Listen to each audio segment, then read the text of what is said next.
Okay, back to the top of page 9. Of course, Sam was always a grown-up himself. He was 16. He'd been away at college for almost a year, so you couldn't really call him a child anymore. I guess that was part of the trouble. He thought he was a grown-up, and he didn't want anybody to tell him what to do. Except I could tell that he was still afraid of Father. But to be honest, I wasn't sure if Sam was right about the fighting anyway. It sounded right when he said it, that we should be free and not have to take orders from people who were so far away and all that. But I figured there had to be more to it than Sam knew about. Father had never gone to college the way Sam had, but still I was pretty sure that he knew more than Sam. Father was a grown-up, and maybe Sam thought he was a grown-up too. But as far as I was concerned, he was just my brother. He couldn't scare you the way Father could. Besides, it made me glad to have him come home, and I didn't want him to get into a big fight with Father and spoil it. I just wanted him to shut up until dinner was over, and we could go up to the loft where we slept, and I could lie in the dark, snuggled up next to him to keep warm, and let him tell me stories about Yale, and the pretty girls he knew in New Haven, and getting drunk with his friends, and his triumphs in his debates. Sam was a triumphant sort of a person. He always had some victories to tell about whenever he came home from college. Mostly they were in debates where he scored a telling point over his enemy, or whatever you call them. He would say, "And then I scored a telling point, Tim." He'd explain to me what the telling point was, which I never understood. And then he'd say, "Tim, it was a great triumph. Afterwards, everybody crowded around me saying, 'That was a telling point, Meeker, a telling point.'" Sam couldn't boast about his triumphs to Father or Mother or Mr. Beach or anybody like that, because boasting was pride, and pride was a sin. But he could boast to me about them, because I didn't care whether it was pride or not. They were interesting. And I guess most of his boasts were true. He was always bringing home some book in Latin or Greek with an inscription saying he had won it for some telling point he had scored. Of course, the inscriptions were usually in Greek, which I couldn't read, but I believed him. So anyway, I didn't want Sam to get into a fight with Father. It would spoil the fun. Besides, if it were a bad enough fight, Sam might run away. He'd done that a few times after a fight with Father. Usually he just ran up to Tom Warup's hut, up behind Colonel Reed's house. Tom Warup's was the last Indian we had in Redding. He was the grandson of a famous chief named Chief Chicken, which is a funny name for a chief. He didn't mind having people sleep in his hut. It made a convenient place for Sam to run away to, because it was close enough so that he could come home without any trouble after he'd stopped running away. But Sam stayed pretty quiet during supper. The grown-ups didn't pay any attention to him, but I kept looking at him to admire his uniform, and I could see that he was thinking about something. It worried me that it was something else for him to get into a fight with Father about. But finally supper was over with, and he'd stayed quiet, and I figured he was safe. The grown-ups got up.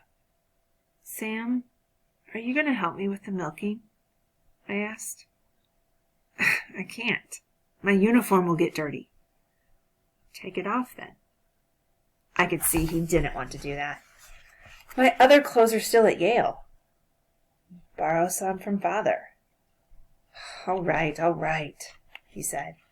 "Going out to the barn. I'll come in a minute." I knew he'd stall as long as he could, but I went out anyway so as not to get into a fight with him myself. The barn is out behind the house. Actually, the house is partly a store and partly a tavern, too.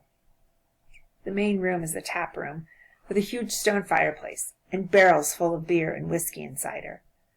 There's a big table in the middle with benches down the sides, and then at the end opposite the fireplace, more barrels and bins full of things we sell to the farmers around Redding Center and Redding Ridge, which is our part of the town. We sell things like cloth and needles and thread, and nails, knives and spoons, salt and flour, pots and pans, and some tools. Although mainly, if anyone wants tools, they have to go to Fairfield for them. Behind the tap room is the kitchen. There's an even bigger fireplace there. In fact, it takes up one whole wall. And of course, cupboards for storing food, and hams hanging from the ceiling, and salted beef, and salted fish in barrels, and honey in jars, and wheat in sacks. And out through the kitchen door, there's the muddy barnyard, and back of that, the barn. We have a cow named Old Prue, and a horse named Gray, and some chickens, ducks, and geese, and the old sow and 6 young pigs. Sam and I used to look after the animals, but after he went to college, I had to do it all by myself. I hated doing it. It's just a lot of work. I went out. The barnyard was muddy from the April rain. I jogged across it, trying to find the least muddy spots, and went into the barn. Old Prue mooed at me. She was tired of waiting to be milked. I got down the wooden bucket from its hook and started to milk her. It's a boring job, and your hands get tired. I kept hoping Sam would come out so I could talk to him without the grown-ups around. But he didn't come, so I began to daydream about being older and going to Yale with Sam and scoring some telling points myself, and Sam being proud of me, even though I know that daydreams are sloth, and sloth is a sin. And I got pretty far along in the daydream before Sam came in. He still had his uniform on. "Are you going to help me with the animals?" I asked. I wasn't going to, but Mother said that idle hands make the devil's work. "All right," I said. "You can pitch down some hay." "I'll get my uniform dusty," he said. He picked up a straw and leaned against the wall, picking his teeth. "I thought you were going to change." "I couldn't find anything else to wear," he said. "What a lot of swill. You just want to show off how famous you are." "Not at all, Tim. I'd have been pleased to help had I been able to find suitable clothes." I pointed Old Prue's teat at him and gave him a squirt. Milk splashed on the knee of his trousers. "Dang," he said, jumping back. "You little brat!" He wiped off his trousers. "Help, then," I said. "All right. I'll collect the eggs." What on earth happened to this basket? I'd stepped on it once when I was mad. "It got broken," I said. "I can see that," he said. "How did you manage to do that?" "Old Prue stepped on it," I said. "Just put some hay in the bottom." "Can't you do anything right, Tim?" "Don't curse," I said. "It's a sin." He picked up the basket. "How am I supposed to collect eggs with a hole in the basket?" "Stop complaining," I said. "I have to do this every night when you're down at Yale scoring telling points and getting drunk with those girls." "You know I wouldn't do anything like that, Tim. Drunkenness is a sin." I giggled. "So is, what's that word for girls? Lasciviousness? Lasciviousness. Stupid, not lasciviousness. I have a new song about girls, but it's too lascivious for you." "Please sing it to me," I begged. "No, you're too young." "No, I'm not. Besides, if you don't sing it to me, I'll tell Father how many times you got drunk." "Shh, all right. I'll sing it later," he said. "This basket is hopeless. Isn't there another one someplace?" "There's a new one hanging up over there, but we're not supposed to use it." "Why not?" Sam said. "What can they do to me?" I didn't like it when he talked like that.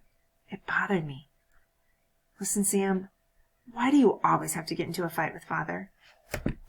"Why does he always have to get into a fight with me?" Sam said. He'd got some hay in the basket and was hunting eggs under the hen roost. "That isn't fair. He pays for you to go to Yale and sends you money for books. You ought to be nicer to him. You knew he'd get into a rage when he saw you in that uniform." Sam stood there staring at me with the broken egg basket in his arms, and I knew he was trying to decide whether or not to tell me something.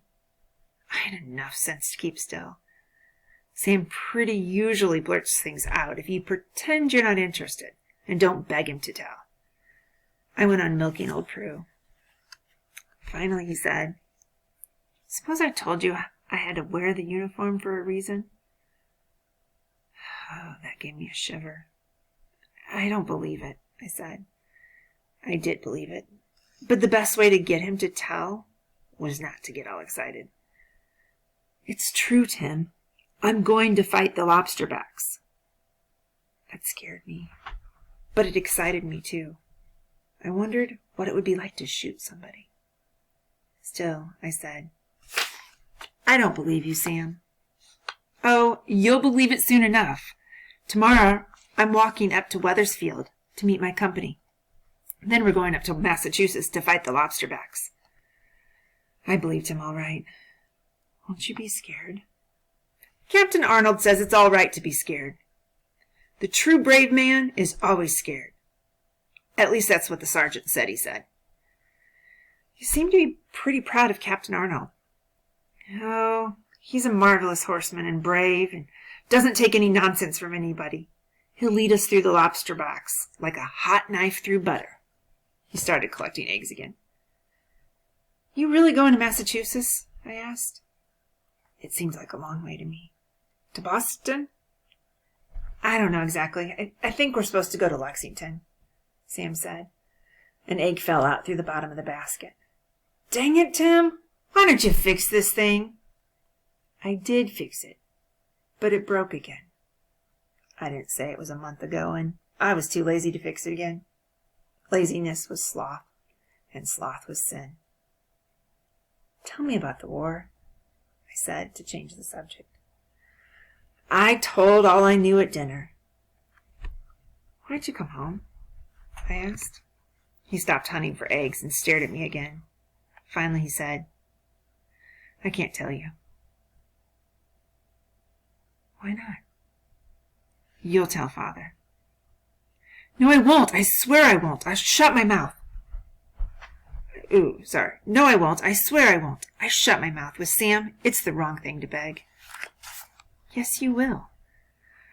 "All right. Don't tell me then." "I don't care. I don't believe any of it anyway," I said.